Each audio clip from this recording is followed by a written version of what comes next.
Hi everyone! Thanks for joining me in day 22 of our road trip from Tokyo to Hokkaido. Our third day in Shari began with breakfast, and then we set out for the eastern coast of the Shiretoko Peninsula. We stopped briefly at Cape Puyuni, a viewing spot that gives a great view of the city and sea below. As we were leaving, we spotted a red Ezo fox roaming near the side of the road. The red fox population took a hit in the 90s due to scabies, but thankfully in recent years, more and more sightings have been reported.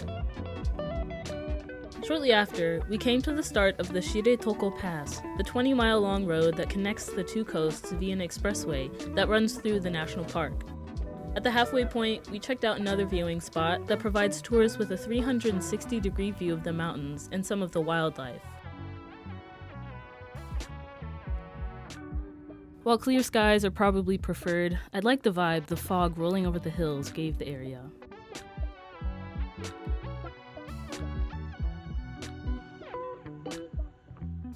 From there, we all piled back into the car to finish out the rest of the way. Just before getting to Rausu, we explored their visitor center, which had all kinds of info regarding the plant and wildlife of the eastern side of the park. The building also served as the access point to a variety of hiking trails, some leading wanderers to the nearby river, others to the geyser, and some to different waterfalls. As always, there were bear bells, branded stationery, and cool nature postcards to buy as well. In a couple minutes, we'd arrived at the boat dock where we'd embark on a 2.5-hour sightseeing tour off the coast of Rausu in the Nemuro Strait. Along with the other passengers, we put on our life jackets and situated ourselves near the stern, with the hopes of getting a good view of the animals we might see. My host mom even let me borrow her binoculars to be on the lookout for marine life. As our view of the seaside town shrunk, the ocean expanded before us, putting into perspective how small we were in relation to it. Once we got out far enough, the tour guides were quick to point out the killer whales that had already begun surfacing, the first sightings of the afternoon capturing everyone's attention.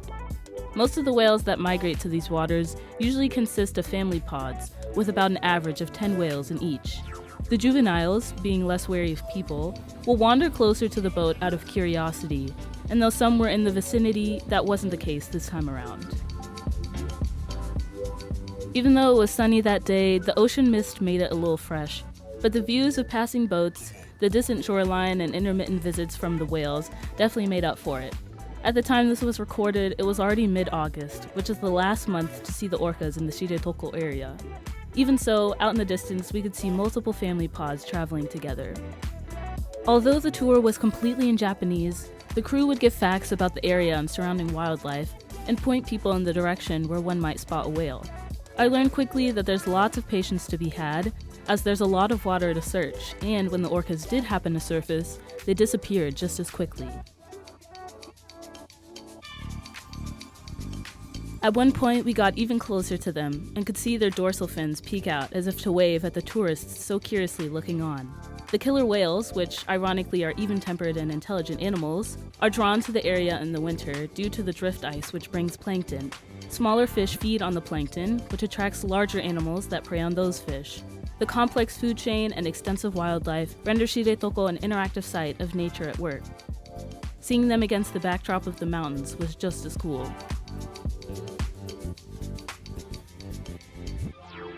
At our farthest point from shore, the tour guides point us in the direction of a lonely island. This unassuming landmass is one of around 50 that make up the Kuril Islands. To this day, the islands remain disputed territory between Russia and Japan.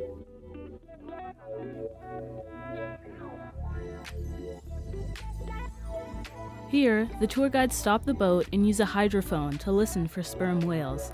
In the meantime, we were free to roam about the ship. I take some time to marvel at the vastness of the sea and the sheer size of the nearby islands, reflecting on how surreal it is to be in such a remote part of the world.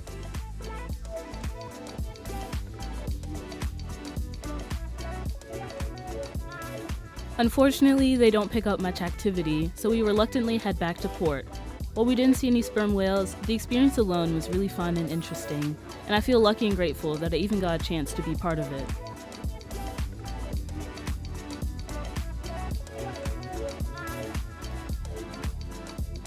Once returning from the open sea, we headed to a nearby Michinoeki. Like I've mentioned in previous videos, these roadside stops act as mini cultural hubs for passing tourists and often feature local delicacies and freshly caught seafood.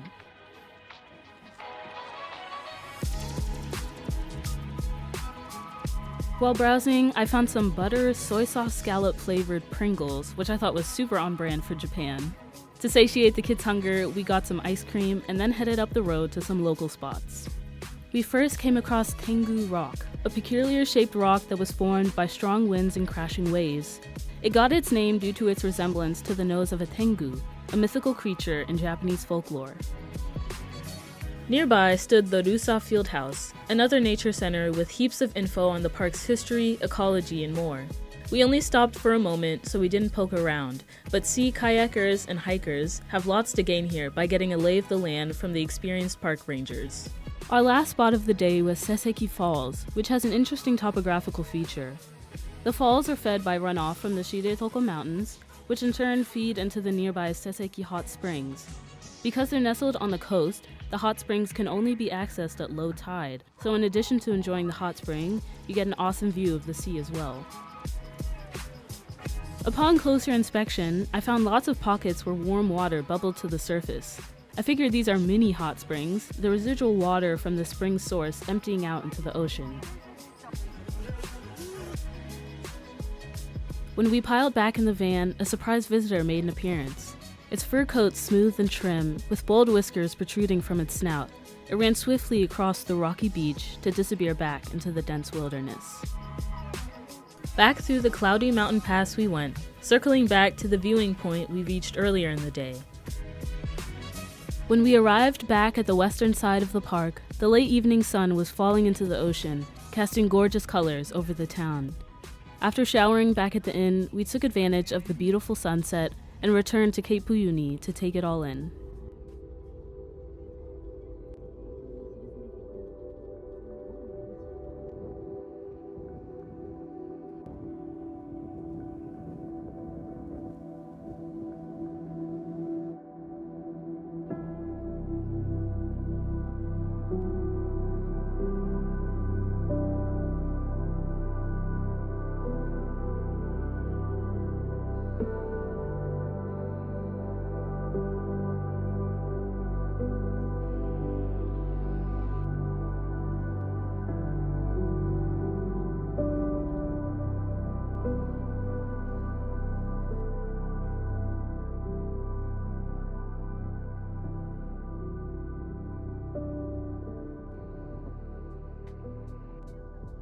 It was a comfortable car ride back to the inn, everyone reflecting on how cool of a day it turned out to be.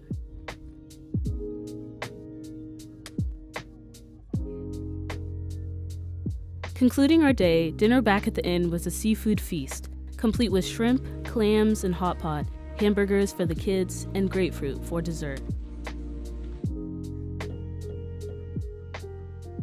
Thank you so much for watching. If you enjoyed the video, feel free to like, share, or comment your thoughts.